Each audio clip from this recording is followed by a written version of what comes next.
오늘은 시험을 극복하는 방법에 대해서 말씀을 나누기 원합니다. 이미 여러분들에게 헬렌 켈러에 대해서는 몇 차례 말씀을 드렸습니다. 태어난 지 18개월이 되었을 때 열병을 앓고 시력과 청력을 상실했습니다. 그 후 시각장애인 또 기머거리 벙어리여서 삼중고를 겪게 되었던 사람입니다. 그러나 그가 20세 때 하버드 대학에 입학을 하고 우등으로 졸업할 뿐만 아니라 인문학 박사, 법학 박사 학위를 받았습니다. 그 유명한 하버드 대학에서 참 박사학위까지 받았다라고 하는 것은 아마 피눈물 나는 아픔을 이긴 결과가 아닌가라는 생각을 해보게 됩니다. 그가 12번째 책 헬렌 켈러 사흘만 볼 수 있다면 아마 자녀를 둔 부모라면 이 제목만 봐도 눈시울이 뜨거워질 겁니다. 사흘만 볼 수 있다면. 이 책에서 자신의 마음을 표현하고 있습니다. 헬렌 켈러가 7살 때에 학교 들어가면서 앤 설러번 선생님을 만나기 전까지 이 책사에서 자기는 이렇게 말하고 있습니다. 그저 알 수 없는 세계에 내던져진 알 수 없는 존재로 살았다는 말입니다. 어둠과 고요만이 존재하는 그 헬렌 켈러에게 세상은 더 이상 존재하지 않았고 세상에 있는 그 누구도 헬렌 켈러와 소통하며 교감할 수 없었기 때문에 본인은 그 당시 존재하지 않는 세계에 살아있는 유령이라 이렇게 표현을 했었다고 합니다.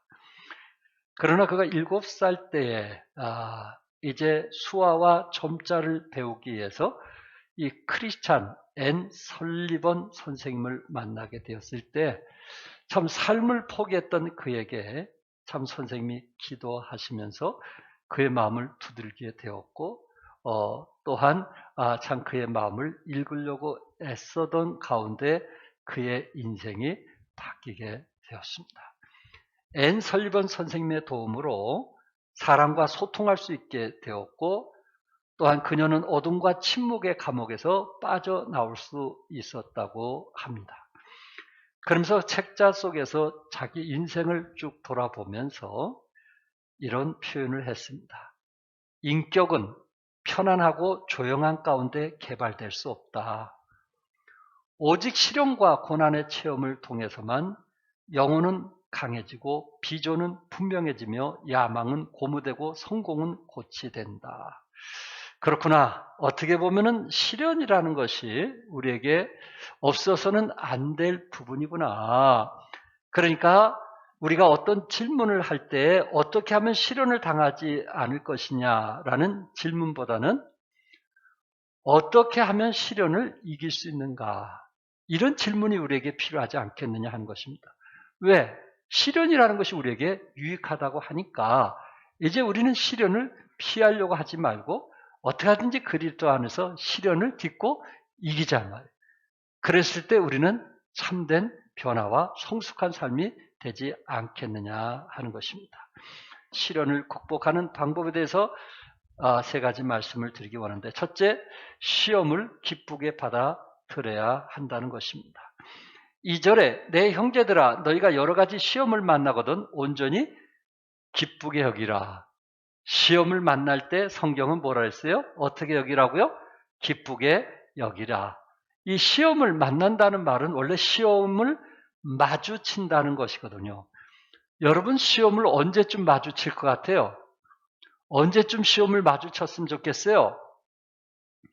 그때가 언제인지는 아무도 모른다는 것입니다. 고난이라고 하는 것은 예기치 않을 때 옵니다. 불시에 옵니다. 불청객처럼 예고 없이 찾아옵니다. 때로 기대하지 않을 때, 또한 뜻하지 않을 때, 또한 이제 자녀들 키우고 뭔가 좀 이제 편하라 할 때 때로 이 시련이 오는 것입니다. 그런데 이 시련에는 크게 두 가지 측면에서 이해할 수 있는데 시험은 다른 말로 시련, 시련이라는 말을 쓰기도 하고 또한 시험, 테스트라는 단어도 쓰기도 하는데, 그러니까는 시험이라는 것은 하나의 시련이 될 수 있고 또 다른 하나는 유혹이 될 수도 있다는 것입니다. 이것은 동전양면과 같은 것인데, 하나님은 우리를 테스트하시는 거고요. 마귀는 우리를 템프테이션, 유혹을 하는 겁니다. 그러니까 같은 시련을 받을 때 우리는 동전양면처럼 이것이 하나님이 나에게 주는 시련이라고 생각하면 반드시 그것은 이겨야 된다는 거예요. 그래서 그 시련을 이기게 되기 위해서는 어떤 시련이 올 때 그것을 긍정적인 면으로 바라보는 사람이 있고요, 부정적인 면으로 바라보는 사람이 있습니다. 시험이 올 때 긍정적인 면에서 바라보면 시련과 연단으로 다가오고 있는 것이고요, 부정적인 면에서 바라보면 유혹으로 다가오는 것입니다. 여러분과 저에게 다가오는 이 시험의 종류는 성경에 보니까 여러 가지 시험이라고 했거든요. 여러 가지 시험. 이것은 여러 가지 색깔로 온다는 말입니다. 가지각색, 다양, 천차만별. 이제 이런 시험을 내가 끝났으니 다시는 이런 시험이 오지 않겠지라고 생각할 수도 있겠지만, IMF 때문에 여러분 얼마나 어려웠어요. 지금 시대의 흐름이 그렇게 가고 있다고 합니다. 어찌했든 우리는 다양하고 천차만별의 그런 그 시련이 오게 되는데, 한 예로 육체적인, 정신적인, 경제적인 시련을 말할 수 있고요, 또한 사람이나 환경에서 오는 시련을 말할 수 있고요, 또한 가정에서 자녀들 문제로, 또한 교회 어떤 성도들과의 문제로, 또한 직장, 또한 사회에서 오는 다양한 시련 등이 끊임없이 우리들에게 다가올 수 있다는 것입니다. 이런 다양한 시험을 당하고 있는 사람들에게 성경은 뭐라고 말씀하고 있어요? 온전히 기쁘게 여기라. 온전히 기쁘게 여기라. 하나님의 말씀은 온갖 시련을 당할 때마다 그것을 기뻐하라는 것입니다. 사도 바울이 항상 기뻐하라고 말씀했던 것처럼 우리가 기뻐할 때 우리 신앙은 더 깊고 더 높고 더 넓은 성화된 그리스도의 삶을 살 수 있다는 것입니다. 그래서 4절에 있는 너희로 온전하고 구비하여 조금도 부족함이 없게 하려 함이라. 시련을 기쁨으로 받아들이는 이유는 우리가 온전하다는 말은 사실 성숙하다는 말이거든요. 그리스도의 형상을 닮아간다는 말이거든요. 그래서 온전하고 구비하여 그리스도의 형상을 닮아감을 통해서 구비한다는 것은 모자람이 없다는 말입니다. 그렇구나. 우리가 시련을 당할 때, 이왕 시련을 당할 때 그것을 기쁨으로 받아들이자는 거예요. 여러분, 우리가 혹시 여러 가지 당면한 시련도 있지만 어떤 것은 평생 살아가면서 반복된 시련이 있지 않나요? 반복된 시련, 동일한 시련. 그것이 한 사람으로 인해서 오는 시련이 있을 수도 있거든요. 그런 동일한 시련이 올 때는 아예 그것을 기쁨으로 받아들이라는 거예요. 그럼 내가 오히려 더 성숙해지는데, 그 같은 반복된 그 시련을 우리가 받아들이지 않으려고 하니까 오히려 그 일로 인해서 우리 스스로 번아웃되는, 결국 우리 스스로 침체에 빠지는 그런 경우들이 많이 있다는 거예요. 혹시 여러분 삶의 현장 속에서 안 볼 수는 없고 봐야만 되고, 또 그것이 반복적으로 나에게 똑같은 그 시련을 해서 내가 너무 고통스럽고 힘들어 한다면 성경의 말씀대로 그것을 그냥 좀 적극적으로 기쁨으로 받아들인다면 그리스도 안에서 참 부족함이 없는 성숙된 그리스도인으로 성장될 것을 말씀하고 있습니다. 시련은 있어도 실패는 없다는 정주영 씨가 쓴 책인데, 이미 코인이 되었지만은 이것이 우리 신앙인들에게 필요한 것이 아닌가. 우리에게 시련은 있어도 실패는 없다는 것을 기억하시면서 오히려 이 시련을 당할 때 기쁨으로 받아들이시기 바랍니다. 고난은 어느 누구도 즐거워할 사람은 아무도 없을 것입니다. 이곳에 서 있는 목사 자신도 고난 자체를 그렇게 좋아하는 편이 아닙니다. 그러나 성경은 이 고난이 올 때 어차피 그것이 시련이라고 생각된다면 그것을 기쁨으로 받아들이라는 거예요. 그것을 이길 때만이 우리가 좀 더 성숙하고 좀 더 변화될 수 있으니까 그 고난을 피하지 말고 받아들이는 거예요. 기쁨으로 받아들이는 거예요. 그러면 영적으로나 정신적으로나 물질적으로 하나님께서 우리를 축복할 것을 약속했습니다. 오늘 본문에 고난당할 때 온전히 뭐하게 여기라고요? 기쁘게 여기라. 온전히 뭐하라고요? 기쁘게 여기라. 이왕 일어난 일을 가지고 원망하고 불평하고 짜증낼 게 아니고 이왕 그것이 일어난 일이라면 내가 어떻게 할 수 없는 일이라면 그것을 좀 더 적극적인 자세로 받아들이라는 것입니다. 오히려 그것이 우리에게 유익이 될 것을 말씀하고 있습니다. 본문에서 온전히 기쁘게 여기라 하는 그 말 단어 속에서는 오히려 적극성을 말하고 있고 그렇게 됐을 때 우리 영적인 신앙생활에 오히려 도움이 될 것을 말씀하고 있습니다. 그 3절에서 이 시련 중에 이 시련을 통해서 너희 믿음의 시련이 뭐를 만들어요? 인내를 만든다는 거예요.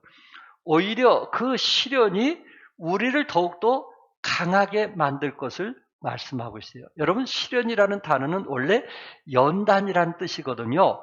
이 연단이라는 단어는 어디서 나왔냐면은 쇠나 금을 용광로 속에 넣어 단련시키는 것을 말하고 있어요. 어떤 쇠붙이는 이 연단을 견디지 못하고 그만 부서져 버리고 녹아버리고 마는 것도 있고요. 어떤 쇠 붙이는 이 혹독한 연단의 과정에서 꿋꿋이 견디는 쇠가 돼가지고 아주 가치 있는 비싼 쇠가 될 수 있다는 거예요. 콘레드 힐턴이라는 사람은 가치를 세막대기에 비유를 했는데요. 5달러짜리 세막대기는 그대로 두면 녹이 쓸어 버릴 것입니다. 그러나 그것을 말 발굽을 만들면 20달러의 가치가 있고요. 그 세 조각으로 이제 의학에 쓰는 바늘을 만들면 32,000달러의 가치가 있고요. 그것으로 첨단 기계에 사용하는 용수철을 만들면 250만 원 달러를 벌 수가 있다고 합니다. 이 많은 가치의 물건이 되기 위해서는 새가 거쳐야 될 뭐예요? 시련이라는 거예요. 시련이 크면 클수록 그 새는 가치가 있다는 거예요. 그러니까 시련은 결국 우리에게 유익이 된다는 거죠. 누구보다도 시련이 컸던 욥은 욥기 23장 10절에 나의 가는 길을 그가 아시나니 그가 나를 단련하신 후에는 내가 정금같이 나오리라. 그가 나를 단련하신 후에는 뭐같이 나오리라고요? 정금같이 나오리라. 그러니까 시련은 결국 우리를 점점 강하게 만든다는 거예요. 점점 강하게 만든다는 거예요. 꼭 기억하세요. 시련에서 지면 죽는 거예요. 시련에서 지면 죽는 거예요. 그런데 시련을 극복하고 이기면 우리는 더욱더 강한 그리스도인이 되는 거예요. 그래서 성령님이 우리 안에 계신 거 믿으시죠? 시련을 이기라고 성령님이 우리 안에 계시거든요. 시련에서 지면 그 사람은 세상 사람과 똑같이 사는 거예요. 이미 그리스도 안에서 살았다는 이름은 가졌으나 죽은 자에 속한 거예요. 그러나 시련을 극복하고 이기는 사람은 그리스도 안에서 더욱 강건한, 강한 그리스도인이 된다는 것을 꼭 기억하시기 바랍니다. 그런데 세상 사람들은 이 시련이 인내를 만든다고 했는데 더욱더 강해지기 위해서는 인내가 필요한데 사람들이 인내를 원치 않는 것 같아요. 빨리빨리의 시대 속에 살다 보니까 인내를 멀리하는 것 같아요. 속도가 능력인 시대에 인내는 그렇게 환영하는 덕목이 아닐 수도 있을 것입니다. 인터넷을 통해서 얻은 자료인데요. 미국 스탠포드 대학의 월터 미셸 교수가 쓴 마시멜로 이야기란 책에서 마시멜로 시험한 이야기입니다. 마시멜로라고 하는 것은 사실 과자 이름이거든요. 우리나라도 마시멜로 쪼리뽕이라는 과자가 나와 있어요. 과자, 그 당시 아이들이 좋아하는 과자예요. 그런데 이 교수님이 4살짜리 아이들을 각 방에 이제 넣어두고, 그리고 그들이 좋아하는 마시멜로 과자 한 봉지씩을 준 거예요. 그러면서 뭐라고 했냐면은 한 3시간 동안 예를 들어서 아무것도 주지 않고 그 다음에 그 아이들에게 과자를 주면서 너희들이 만약에 15분 정도만 참는다면은 너희들이 좋아하는 이 과자를 또 하나 주겠다. 그렇게 얘기한 거예요. 그래서 이들이 그 좋아하는 과자를 하나 더 먹기 위해서 얼마나 인내하는가, 그 인내 훈련을 하기 위해서 이 교수가 그런 실험을 했는데 100명이라면은 70명은 참지 못하고 그 전에 견디다 못하고 다 먹은 거예요. 어떤 애는 10분, 어떤 애는 5분 견디다 못해 다 먹었고요. 30% 아이들만 견디더라는 거예요. 인내하더라는 거예요. 그래서 하나씩 더 이제 주었다는 이야기입니다. 그런데 중요한 얘기는 이 교수님이 거기서 끝난 것이 아니고 15년이 지난 후에 그 실험에 참여했던 아이들은 어떻게 성장하고 있을까? 그게 좀 관심이 있었던 거예요. 그래서 15년 후에 그 30% 아이들을 일일이 조사를 해본 결과 어떤 결과가 나왔냐면은 인내한 아이들이 인내하지 못한 아이들보다 확연한 차이가 드러났다는 거예요. 인내하였던 아이들은 성적이 월등했고 모범적인 우등생이었고 미국 대학 자격시험 SAT라고 하는 우리나라처럼 수능시험인데 이 자격시험에서 평균 210점 이상 앞섰다고 합니다. 인내한 아이들과 인내하지 못한 아이들이 차이가 있다는 거예요. 그러니까 우리는 아이들을 교육할 때 뭘 가르쳐 주면 되겠어요? 인내를 가르칩니다. 그렇구나. 인내라고 하는 것은 이것은 축복이구나. 인내라는 것은 엄청난 능력이구나. 인내한다는 것은 우리에게 엄청난 창조적인 능력을 갖게 되는 거구나.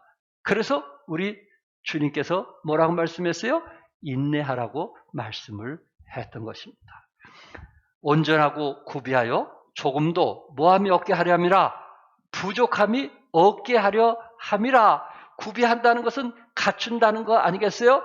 온전하게 갖추어서 부족함이 없는 그리스도인이 되도록 하겠다는 말씀입니다.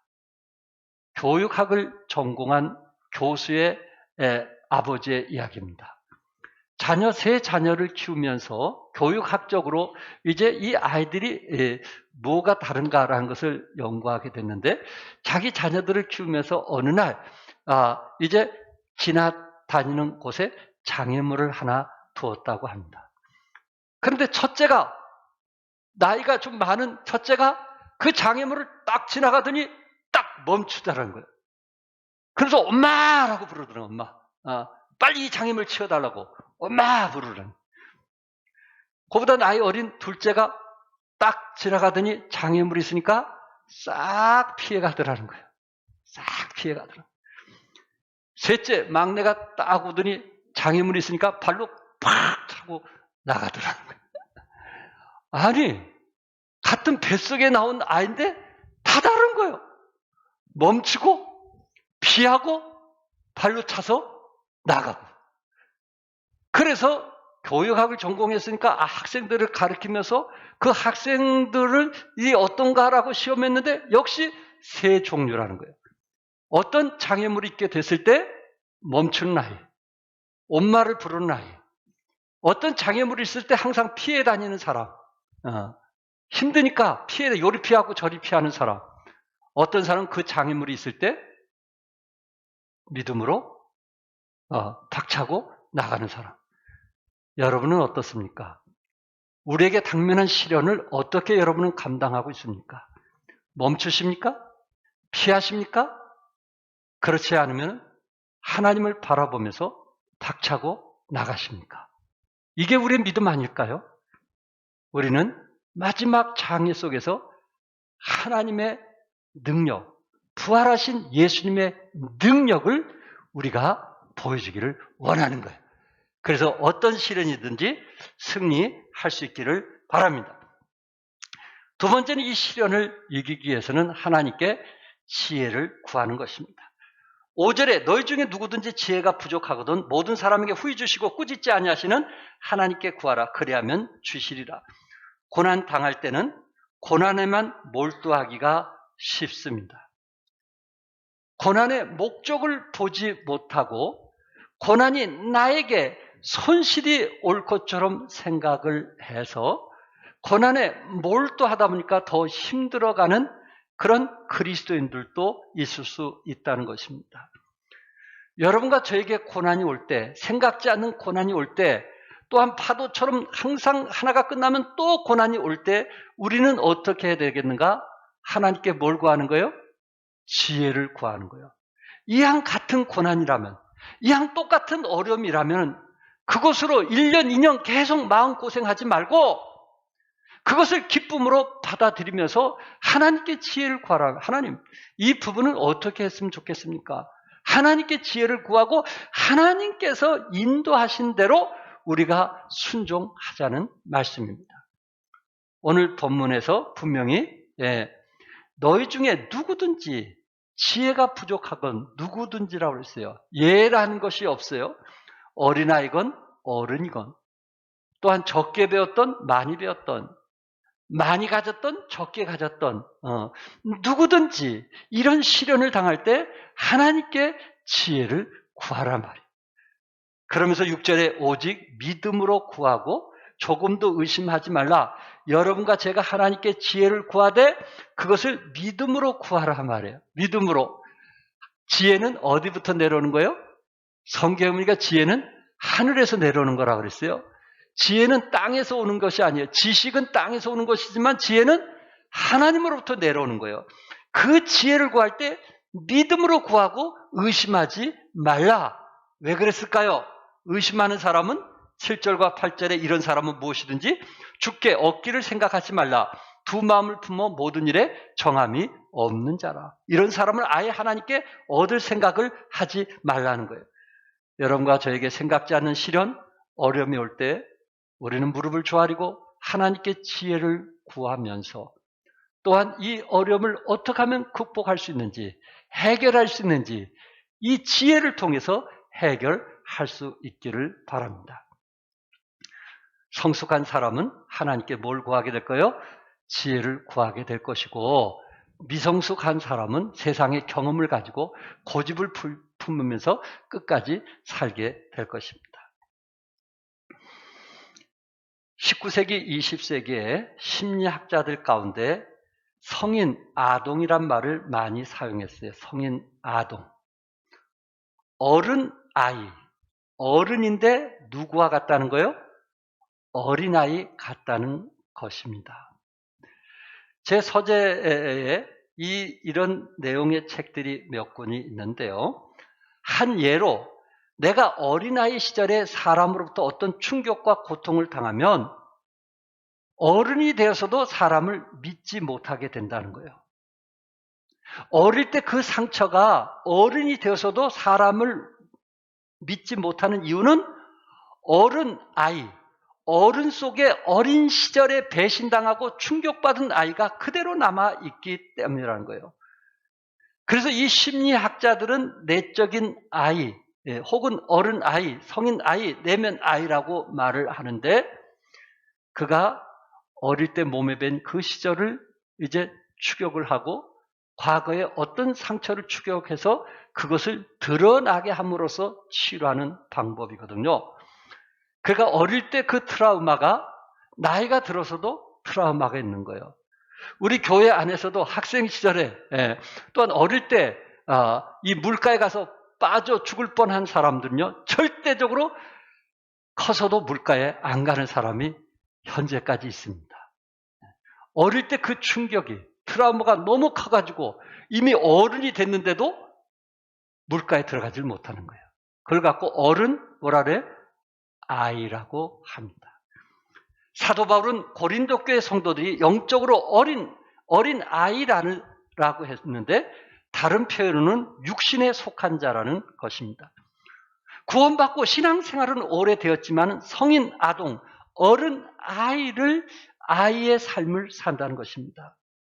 예수님을 믿고 구원받았지만 성령님에 의해서 사는 것이 아니고 육신을 쫓아 사는 사람을 말하고 있습니다.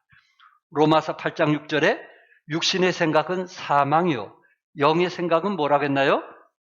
생명과 평안이니라. 그러니까 그리스도인들 가운데는 두 가지 유형이 있어요. 육신을 쫓는 사람이 있고요. 성령을 쫓는 사람이 있어요. 육신을 쫓는 사람은 성경에는 죽는 자라고 했고요. 성령을 쫓는 사람은 열매를 맺는 사람이라고 했습니다. 로마서 8장에서 사도 바울은 왜 어른 아이를 표현을 했을까요? 왜 어른 아이를 육신적인 사람이라고 표현을 했을까요? 어른 아이가 된 사람은 이 사람이 나이가 많아서 어른이 됐을지라도 싸움을 하게 되고요. 시기가 일어나고요. 다툼이 일어나고요. 분파가 일어나고요. 서로 자기 잘났다는 자랑을 하게 됩니다. 성인 아동이라는 거예요. 지혜로운 부모는 이럴 거예요. 어떤 특별한 자녀들에게 용돈을 많이 받았어요.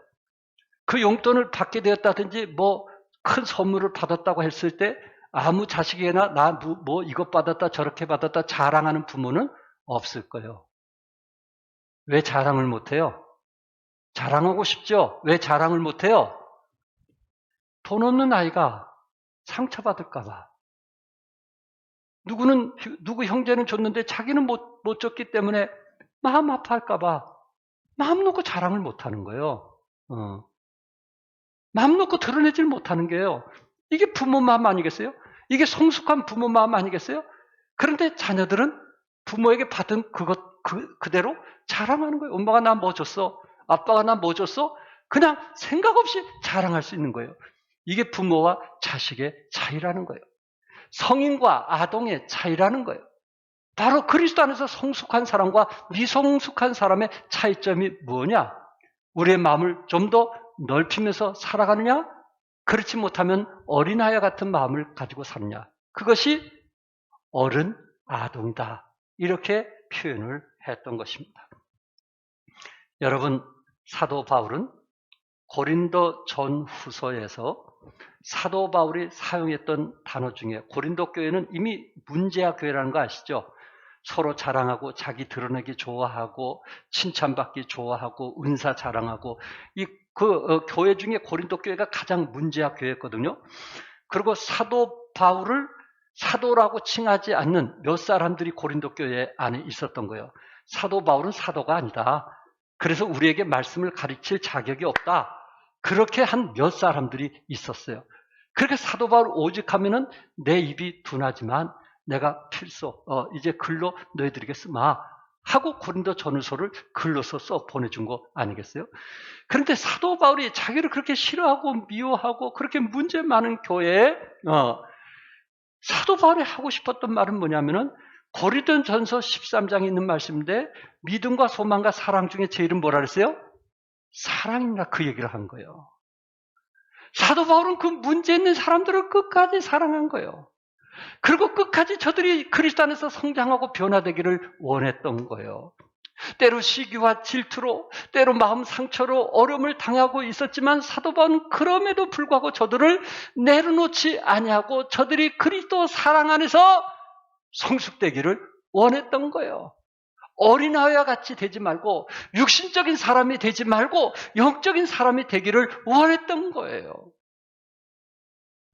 사랑하는 성도 여러분, 우리가 때로 생각지 않는 이런 질투와 시기를 통해서 하나님이 핏값으로 세우신 교회가 무너져서는 안 되잖아요.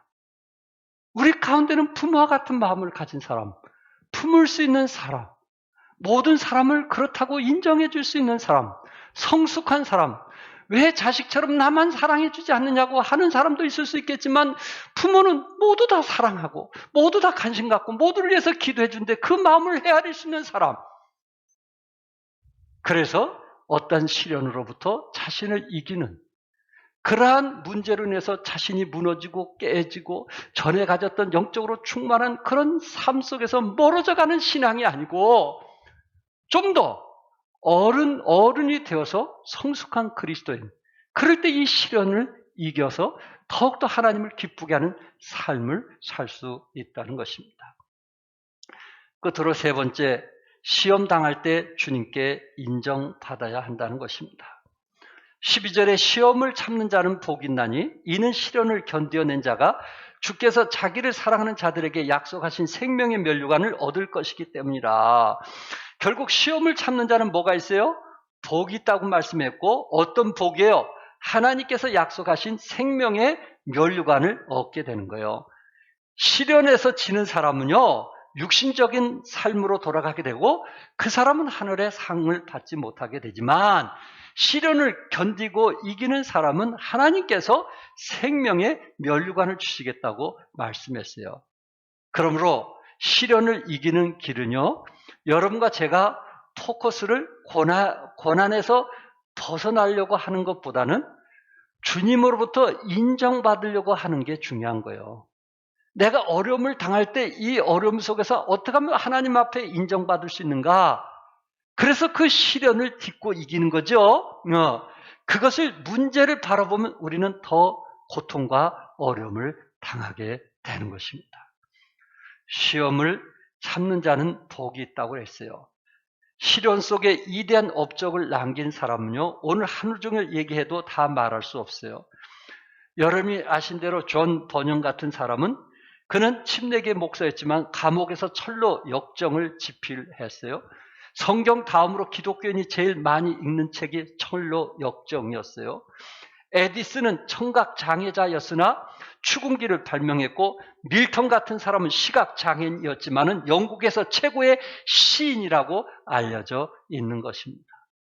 시련 속에서 위대한 업적을 남긴 사람, 오히려 어려움 없이 업적을 남긴 사람보다 이런 시련 속에서 업적을 남긴 사람이 아직도 이 세상에는 두드러지게 나타나고 있다는 말씀입니다. 태풍이 몰아치면 닭은 처마 밑에 머리를 파묻고 잔뜩 움츠리지만 독수리는 날개를 활짝 펴고 바람을 이용해 유유히 날아가는 것입니다. 같은 폭풍이 몰아치는데도 어떤 사람은 그 바람을 이용해서 즐기는 사람이 있고요. 어떤 사람은 그 태풍 때문에 숨어 지내는 사람도 있다는 것입니다. 우리가 당면한 시련 속에서 우리는 어떤 태도를 보이고 있습니까? 성경의 말씀대로 그것을 즐기고 있습니까? 성경 말씀대로 그것을 기뻐하고 있습니까? 어차피 오는 고난, 어차피 오는 시련, 어차피 당면한 문제, 그것을 기쁨으로 받아들이는 사람이 있고요. 어떤 사람은 계속 그것 때문에 불평하고 원망하고 짜증내고 화내면서 오히려 자기 스스로도 아주 그냥 정신적으로 안 좋은 그런 상태에 살아가는 사람도 있을 수 있다는 것입니다. 아브라함은 자식을 위해서 25년을 기다린 것 아시죠? 결국 그는 열국의 아비가 되었고 믿음의 조상이 되었으며 복의 근원이 되었습니다. 물론 중간에 이스마엘을 낳은 것도 있지만 그러나 한 사람이 하나님의 약속을 얻기 위해서 그 많은 시련 속에서도 25년을 기다렸다는 것은 참 대단한 것입니다. 사랑하는 성도 여러분, 시험을 참는 자는 뭐가 있어요? 복이 있어요. 이것은 참아야 될 거예요. 내뱉는 것이 아니고 참는 거예요. 시련을 견뎌낸 자가 주께서 자기를 사랑하는 자들에게 약속하신 생명의 면류관을 얻게 된다 그랬어요. 참는 자, 견디는 자, 그 사람이 복을 받는 거예요. 어떤 해안에서 고기 잡던 젊은 어부가 화를 내는 거예요. 바다에 해초가 많아서 금을 던지기가 두렵다는 거예요. 왜 이곳에는 해초가 이렇게 많으냐고 불평하면서 화를 내면서 나이 많으신 어부에게 이야기를 했어요. 내가 이 바닷가를 잘못 선택한 것 같다고, 교회를 잘못 선택한 것 같다고, 이렇게 문제 많은 사람도 여기 많은지 모르겠다고. 근데 나이 많은 분이 이렇게 얘기하시는 거예요. 바닷가에 해초가 없으면 새우가 오지를 않는다는 거예요. 그리고 새우가 없으면은 고기가 오지를 않는다는 거예요. 젊은이, 해초가 있는 것을 감사하게 생각하라는 거예요. 해초가 있음으로써 고기가 몰려든다는 거예요. 해초를 불평하지 말고 해초 때문에 많이 몰려든 고기를 보면서 감사하라는 이야기입니다. 우리가 당면한 그런 시련 때문에 원망하고 불평할 수도 있겠죠. 그러나 그 시련 때문에 오는 우리가 그리스도 안에서 승화가 되고 성숙되고 그리스도의 형상을 닮아가는 빚어지고 깨지는 그 모가난 것이 이제 돌고 돌아서 그것이 둥글게 되어져 가는 그런 상황을 한번 생각해 보시지 않으셨어요? 네모나고 세모나고 삐뚤삐뚤된 것이 이제 굴러가면서 그것이 동그랗게 되는, 그래서 승화가 되는, 성숙되어지는 그런 모습, 반드시 그 시련이라는 것은 우리가 거쳐야 되고 그 시련을 이기게 됐을 때 우리는 원숙한 그리스도인이 될 수 있다는 말씀입니다. 시련은 망치와 같은 거예요. 뭐와 같다고요? 망치와 같은 거예요. 여러분, 망치로 그 못을 받게 되었을 때 어느 못이 불평하고 원망하는 경우는 거의 없죠. 왜 못이 망치에 맞으면서 불평하고 원망하지 않을까요? 그 이유는 그 주인의 뜻을 알기 때문에 그렇습니다. 내가 적당한 곳에 못이 박힘을 통해서 어떤 건물을 지어져 간다는 것을 이미 못은 알기 때문에 주인이 망치로 자기를 때리고 시련이 온다 할지라도 그것을 감사함으로 받아들이는 거예요. 시련은 바로 망치와 같은 거예요. 여러분이 생각지 않는 망치로 계속 나를 누군가 치고 받고 쳐들어오는 그런 것이 있을 때 그 주인의 깊은, 하나님의 깊은 뜻을 한번 헤아려 보세요. 아, 이 일을 통해서 하나님께서 나를 빚어지고 쓰시기 위해서 그렇구나. 이 일을 통해서 가정이 건강하고 행복하고 웃음이 넘치고 그러면서 이 사회에 참 행복의 바이러스를 전해주기 위해서 그렇구나 라는 것을 한번 생각해 보시면서 어떤 시련이라도 이왕 받는 시련, 그 시련을 기쁨으로 받아들여서 승리하는 하나님의 사람들이 되시기를 주님의 이름으로 축복합니다. 기도하겠습니다.